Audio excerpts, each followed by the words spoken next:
Hello mga ka-DDS, mga chika babes. Isa na naman pong marathon hearing ang naganap sa ating kongreso sa pangunguna po ng ating kagalang-galang na si Congressman Marcoleta sa kanyang mga pahayag, katanungan, or interpellation sa ABS-CBN personnel or sa ABS-CBN executive. Panoorin po natin.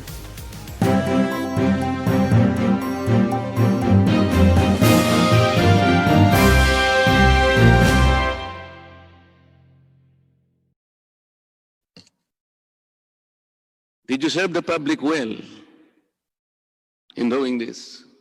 Is this the new service organization of ABS-CBN? Dahil ba kasama ako dito na nire-revisa natin ang prangkisa ninyo, ganun na lang ang pagtrato sa amin. Katulad po na sinabi ni Congresswoman Janet Garin, yung casualties po rito yung maliliit na tao .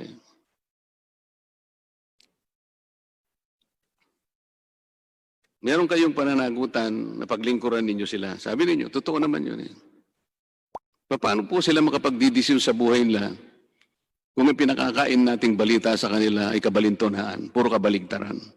Ang totoo po niyan, habang tayo po ay nandito sa maraming araw na ginampanan natin ang ating tungkulin. Sa dami po siguro ng mga taong nagte-text sa akin, bakit po pagka ako nang nagsasalita, pinapatay na po yung mga... Hindi po isa, hindi 10, hindi 100. Sobra pa po roon. Pwede mo nang paniwalaan yun . Siguro kung 3 lang ang nagsasabi sa akin, pagka kayo na po nagsasalita, pinapatay na po nila yung... Nung hindi pa po kayo na-CDO. Ganun po talaga .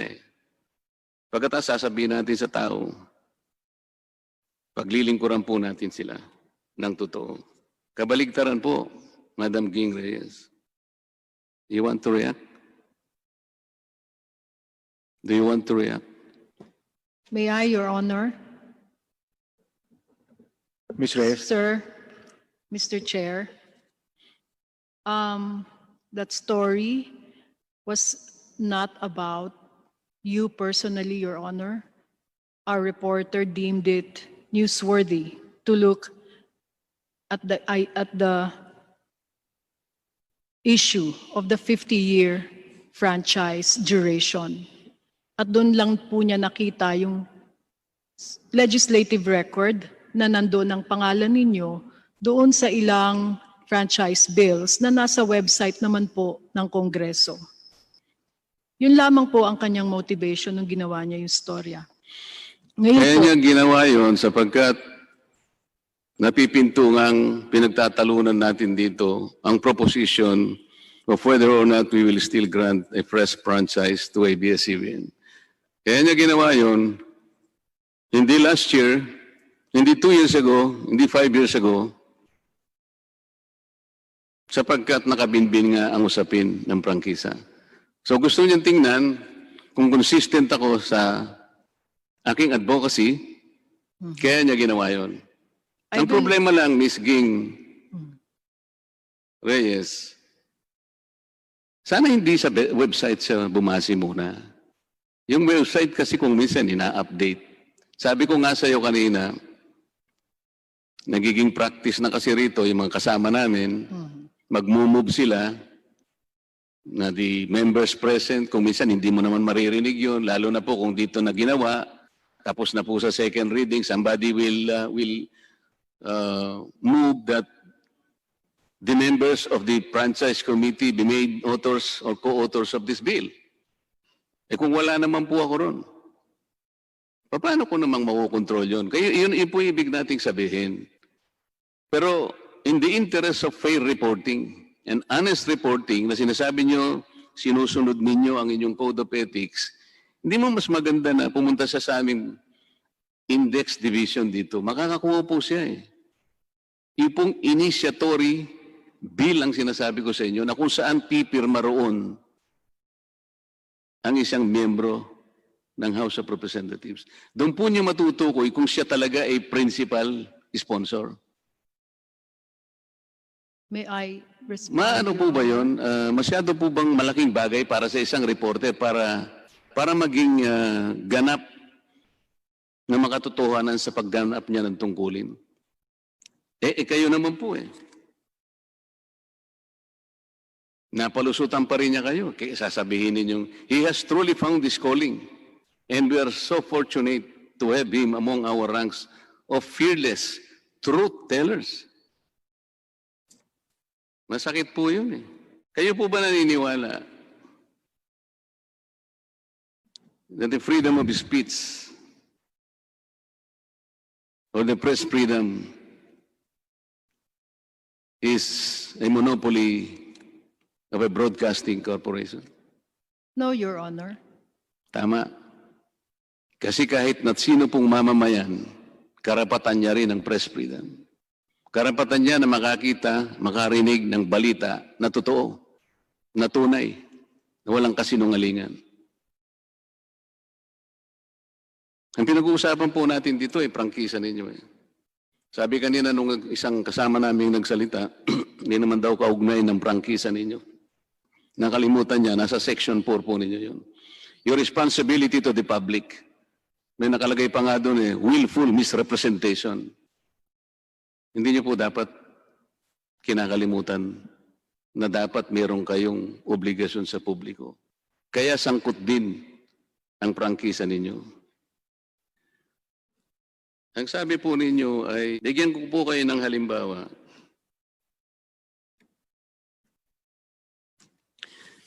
Nung pumanaw po si dating secretary, hindi secretary, yung pong head ng Securities and Exchange Commission, si Attorney Perfecto Yasay, ang headline po ninyo, ex-DFA Chief Yasay, nga pala, ano pa siya, naging DFA nga po pala siya. ABS-CBN banner, ex-DFA Chief Yasay, who led Duterte's China pivot, dies. Lalagyan pa ninyo kasi ng... Ewan ko kung bakit kailangan po ninyong lalagyan pa ng parang elemento ng... Kumpara po ninyo sa GMA. Sabi ng GMA, ex-DFA Chief Perfecto Yasay Jr. passes away. Hindi po dapat ganun nga. Yun po yung tama eh. That is the true and exact account of what happened. Pero ilalagyan mo pang who led Duterte's China pivot dies. What is the reason for this? Your Honor, I'm not very familiar with that particular headline, but I remember seeing a headline in our digital stories that read, former DFA Chief Yasay passes away. So, Meron din po kasing iba-ibang entries sa ito po storya, kasi, Your Honor. nasa online po ninyo eh.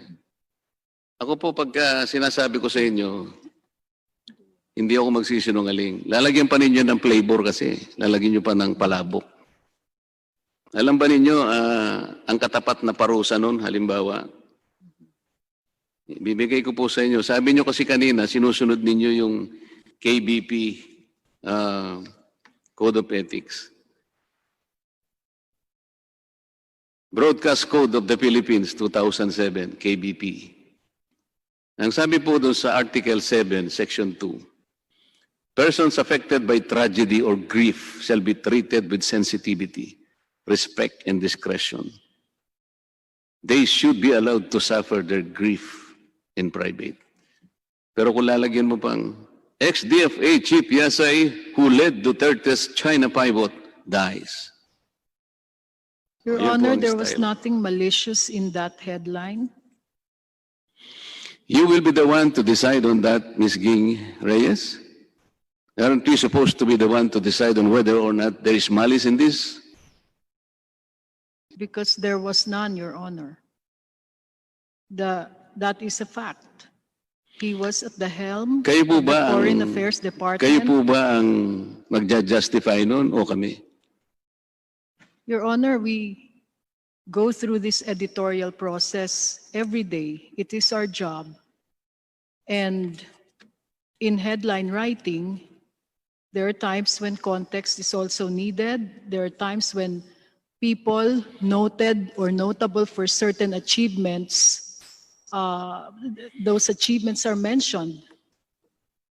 It is not necessarily a negative thing, Your Honor. Napaka-basic lang po ng comparison na sinabi ko. Namatay po yung ex-DFA head. Ang basic na balita, ex-DFA Perfecto Yasa dies. Walang problema ron. Pero kung sasamutan mo ng flavor, nagkakaroon po ng kulay. Yun lang naman po ang problema. Kanina po, well, may nagsabi po sa ABS-CBN, si Ginong Carlo Katigbak yata, we're making a public commitment na lahat po ng mga taong gustong magpaliwanag o kung kami man ay nagkamali, inaanyayahan po namin. Something to that effect, Mr. Katigbak, did you say that? Para makapagpaliwanag naman sa inyong istasyon. We're making a public commitment po that any public official will be allowed to air their side on a story. Yun nga, that's a Apo. commitment that you promise, an undertaking. Yes Diba? po. Okay. Ang nangyari po kasi, parang it's too late in the day. Ang dami na pong nagkaroon ng sama ng loob. Yung sinabi ko pong isa-isa kanina, Congresswoman Janet Garing, Congressman Mike Defensor, Congressman Benny Abante, Congressman Bambol Tolentino, Congressman P.D. Barsaga. Meron po kasi tayong kasabihan, Mr. Chair. Bago nagsalakot ka, basa na yung tuktok. Napakahirap po kasi na ngayon lang natin gagawin. Parang nagiging platitude. Sibulay, sabi nila. Parang cliche lang. Kasi bakit hindi po sasabihin ito? Kung babase po tayo sa Code of Ethics at saka yung strict ethical guidelines, sa tingin niyo po ba may ngipin yun? Ang broadcasting industry, kahit na print industry, ito po lamang ang industry sa ating bansa na walang regulation. Alam po ninyo yun. Sapagkat ang ating saligang batas gustong panatilihin yung freedom of the press. Kaya kung mapapansin ninyo, kayo lang ang industriya na talagang walang legislated regulations. So ang gagawin ninyo, self-imposed regulations, nangyari magkakaroon kayo ng Code of Ethics. Pero gaano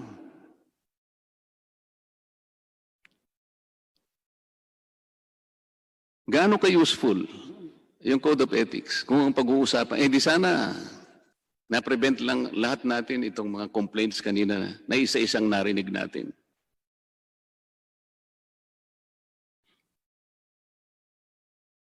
Kasi po, there are existing regulations that ABS-CBN should comply. Nauna na po yung NTC. Nandyan po yung ating saligang batas. Nandyan po yung Presidential Decree 1018. Nandyan ang Presidential Decree 576-A. Kung ito po ay hindi po nyo naganap na nasunod, ito po yung madaling halimbawa rito, Mr. Katigbak. Maraming beses po nating napatunayan, katulad po ng kayo pinagbigyan na mag-migrate from analog to digital. Meron kayong demonstration permit na yun ay merong validity hanggang June 30, 2015. Hindi naman kayo tumigil. Tuloy-tuloy kayo hanggang umabot ng 5 taon at 4 na buwan. Kung susumahin po natin yung violations, kung ilang beses yung ginawa yun, araw-araw yun, 365 times 5.4,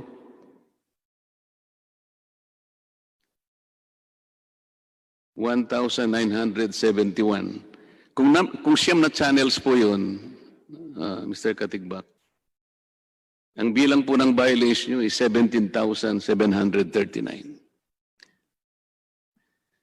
Hindi ko pa po binabanggit yun yung mahigit o 9 milyon na black box na ibinenta nyo na wala namang approval o pahintulot ang National Telecommunications Commission. Yung pinigil nila kayo na huwag niyong i-ere ang Mayweather-Pacquiao fight, sa kabila ng pagbabawal sa inyo, tinuloy niyo pa rin.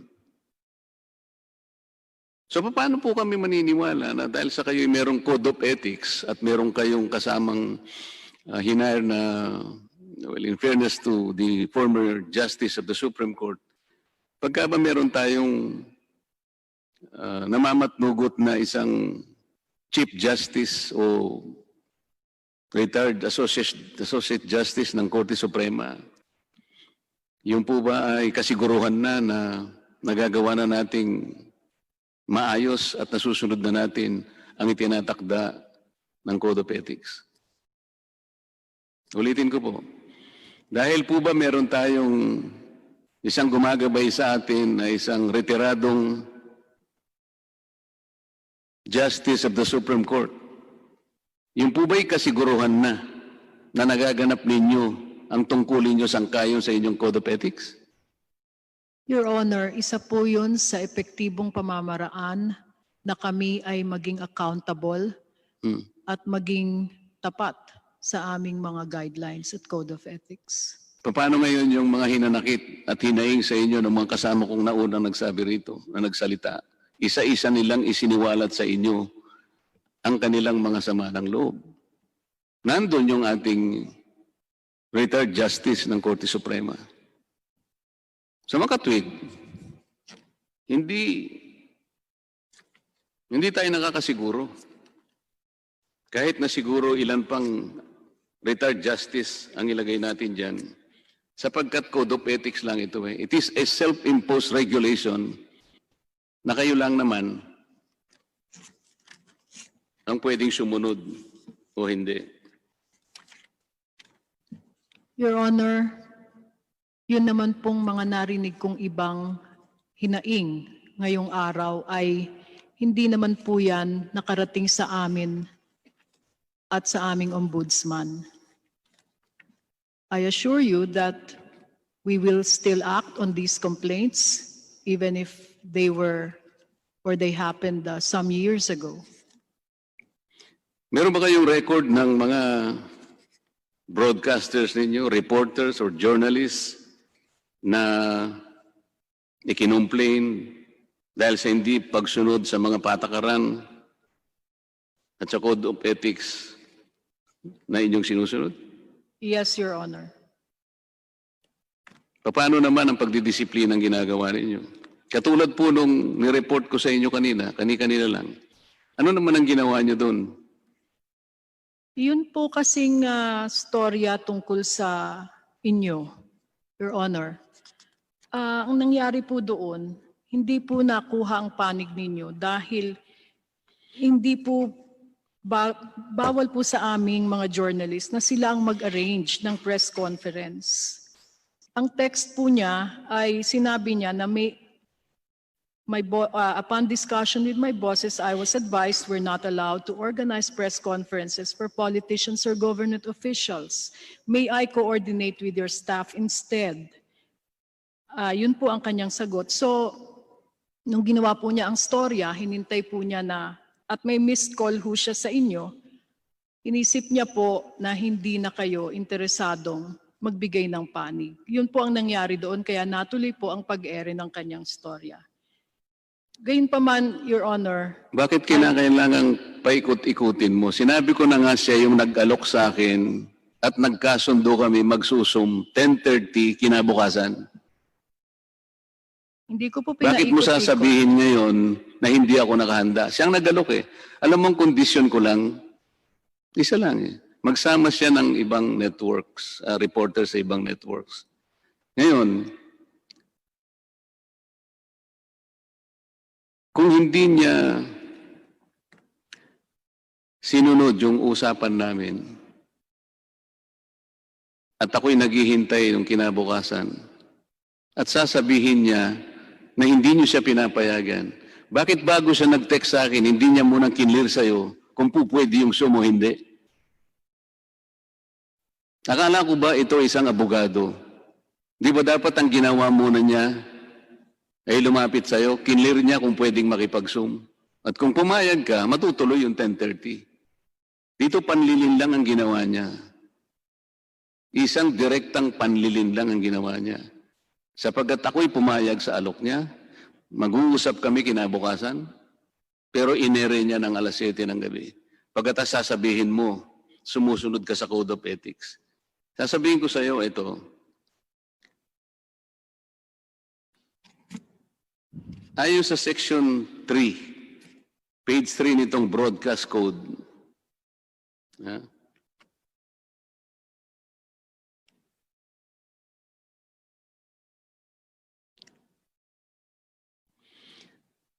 side comments expressing personal opinions while news items being reported or delivered are prohibited to prevent the listener from mistaking opinion for news. Yung pangalawang araw na ito yung kasama niyang broadcaster, ito yung nag-i-elicit ng opinion na para bang, hindi ba kanya? Maliwanag ito res ipsa loquitur. Halos pagtawanan pa niya ako doon Okay lang sa akin yun Alam mo kung alin ang nabibiktima rito, kagaya ng sinasabi namin. Yung mga tao na nakikinig, akala nila ganun katotoo. Sapagkat ipinagkait niya na sabihin, ako po ang may kasalanan Hindi ko po kasi alam na hindi pala ako papayagan. Pero dapat sinabi niya yon bago niya ako kinausap. Paano niya malalaman? Kinabukasan niya lang ako tinawagan. Pagkatapos, ipagtatanggol mo siya. Ayun, nandito sa inyong post. We are fortunate to have him among our ranks of fearless truth tellers. Ano po ba yung pagkakasalang ipinapataw ng broadcast code? Merong kasing indication dito na letter S Pagka letter S, serious. Tama? Pagka G, grave. Pagka L, light.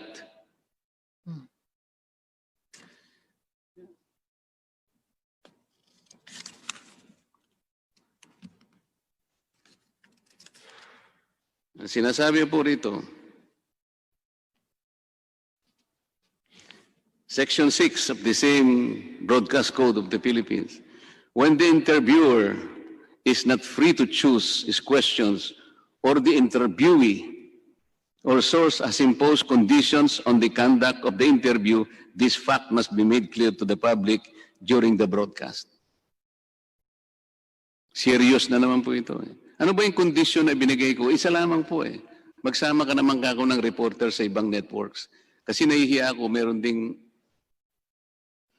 nag-aalok ng interview, hindi ko sila mapagbigyan. That's the whole point.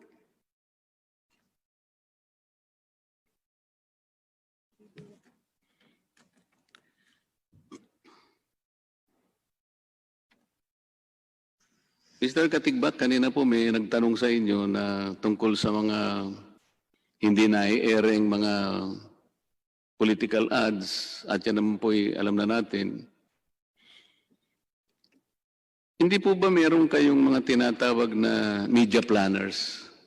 Sila itong humahawak ng lahat ng mga political ads para yun ma-manage natin sa tamang pagkakaayos, sa tamang panahon na hinihingi nila. Kaya nga, meron kayong mga tao This is a function of management. Bakit naman po nung araw na pinakahuling araw ng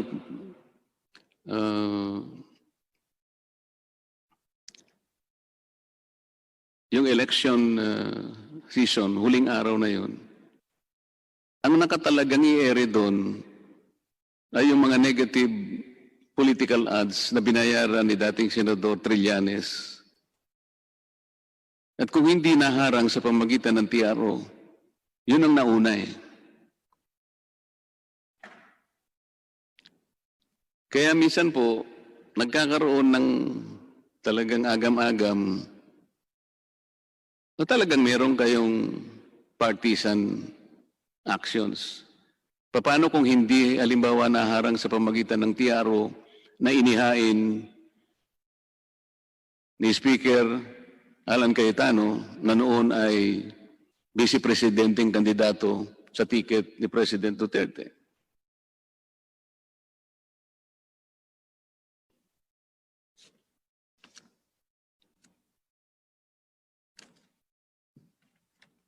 Inuulit ko po, Ms. Ging Reyes, nandito po yung certification na ginawa ng Bills and Index Division para patunayan po na yung 5 mga franchise bills, wala po kong iniakda kahit isa roon.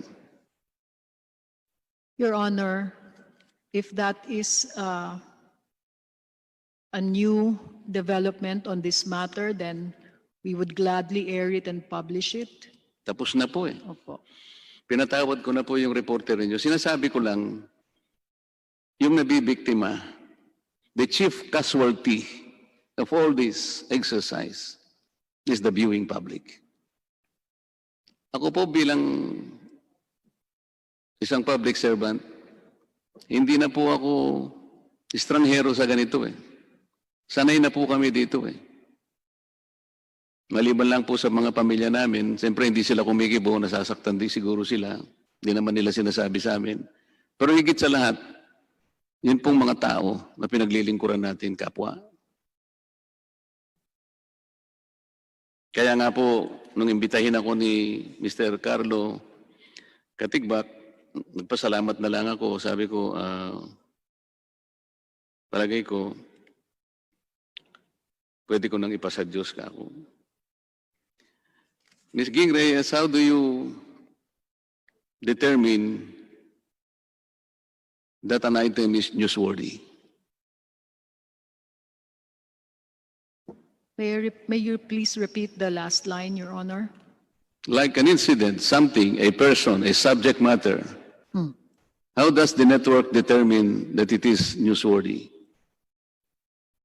Your Honor, if it's an issue that needs to be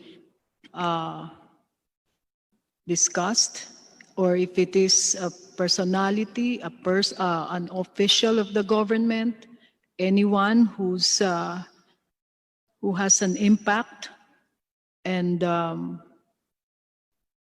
story that has relevance and interest to the nation. The story concocted by that reporter was primarily based on his assumption that he can impeach me and discredit me because, as he alleged, I was the principal authors of those franchise bills. Ang gusto niyang palitawin, lahat ng 5 na yon lumampas na sa 50-year limit. Ang mali niya doon, sabi ko nga sa'yo, hindi ako principal author. Pangalawa, wala namang kinalaman yung mga sinabi niyang mga kumpanya kung lumampas na o hindi. Kasi ang pinag-uusapan dito ay yung pagbibigay ng prangkisa is addressed to the wisdom and discretion of Congress. Kung mahusay naman ang pagpatakbo mo ng prangkisa mo, inalagaan mong mabuti, sapagkat ito ay isang napaka-special na pribilehyo. Bakit naman hindi ka i-renew? Ba't hindi ka pagbibigyang palawigin ang prangkisa mo? Lahat ng binanggit niya na mga kumpanya, wala naman pong nai-report ng mga paglabag yun eh. Kaya siguro nabigyan ng panibagong prangkisa. Ang totoo nun, merong nag-text sa akin na yung taga-Bohol,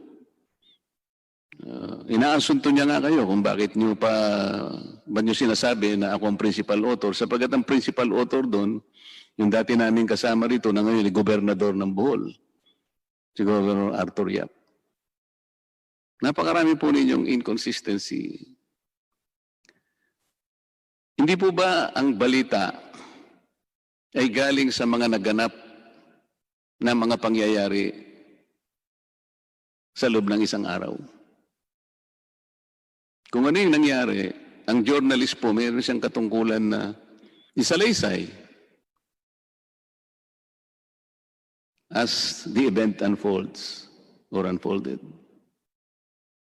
Yun po ba dadagdagan pa ng mga komento?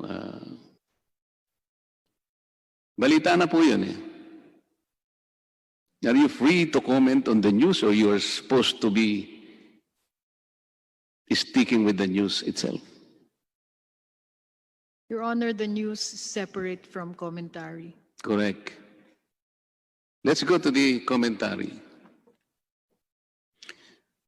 Are you familiar with the doctrine of fair comment? A little bit, of course, Your Honor. Ano po? Opo, Your Honor. What is the doctrine of fair comment? That it is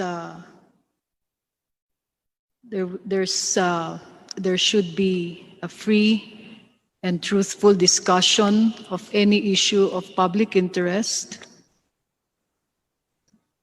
Medyo malayo po ng konti. When we talk about the doctrine of fair comment, the comment must be and primarily be directed to the issue itself, not to the person. Okay. Yung ginawa ng reporter ninyo, kasi at the time siguro, ang paniwala niya, I'm the most active interpellator here. Hindi po, marami po kami rito. Nagkataon lang po siguro na ako yung isa sa kanyang na-target. Sa issue po tayo dapat bumase, hindi sa tao. Ang ginagawa po ninyo ngayon, puro ad hominems. Kami po ay mga ahente lang ng pamahalaan. Kami po ay mga representatives lang. Kami po ay messenger. Yung message po ang importante.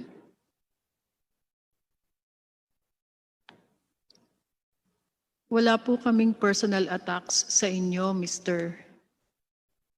Your Honor. Hindi naman po kami nag-ad hominem attacks sa news, Your Honor. Sa mga tweet, hindi mo alam na binigyan ko ng kopya ng text messages na yung reporter mo at saka ako, binigyan ko si President Carlo Katigbak. Hindi mo alam yun? Hindi mo alam? The text message, Your Honor, yes, I'm aware. Oh, alam mo pala eh.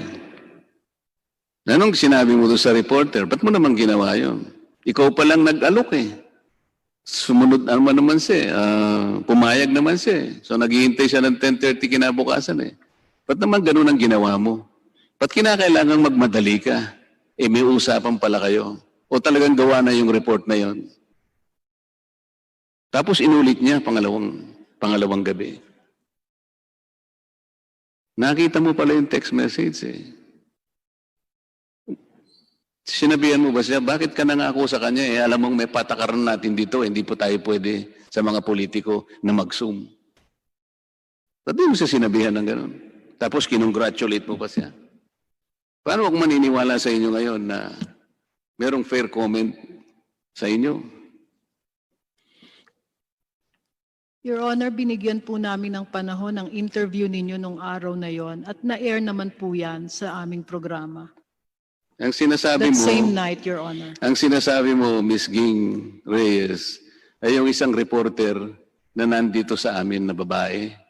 Hindi yung reporter na sinasabi ko sa'yo na abogado pa naman. Alam mo, tingin ko sa kanya, bata pa yun eh. Baka kung hindi ganyan sana yung kanyang pasimula, baka malay mo, may future siya sa pagiging abogado. Sabi ko nga sa inyo kanina, Mr. Katigbak, sanay na ako dito eh. Ang hindi ko lang kinasanayan, yung hindi kayo parehas. Ako pagka parehas, walang problema eh. In my about 20 years in trial practice,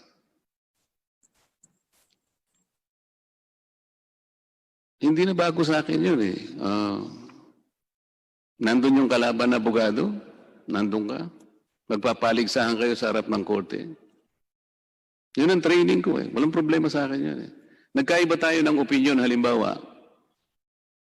The defense counsel, for example, is pursuing another theory. Ako ang prosecution, or baligtarin natin, he is the prosecutor, ako yung defense counsel. Natural lang na magkakaroon ng taliwas na pananaw sa lahat ng aspeto ng batas. But that's perfectly legal. Pero hindi ako nakasunayan dito. Yung ganitong klaseng exercise. Walang parehas. Yung rules, hindi malinaw. You cling to an imaginary code of ethics.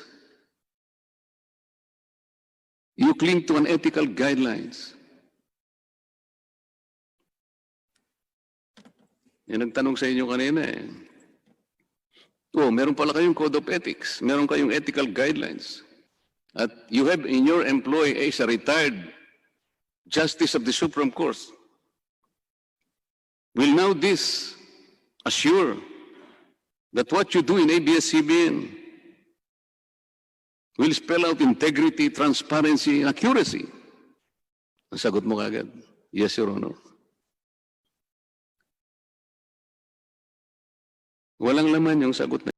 Ayan mga ka-DDS, hope that this video gave you a relevant and important information sa mga hot issues na nagaganap sa ating bayan. If you like my video, please make a comment, like, share, or simply subscribe to my channel. Marami pong salamat at magandang araw sa inyong lahat.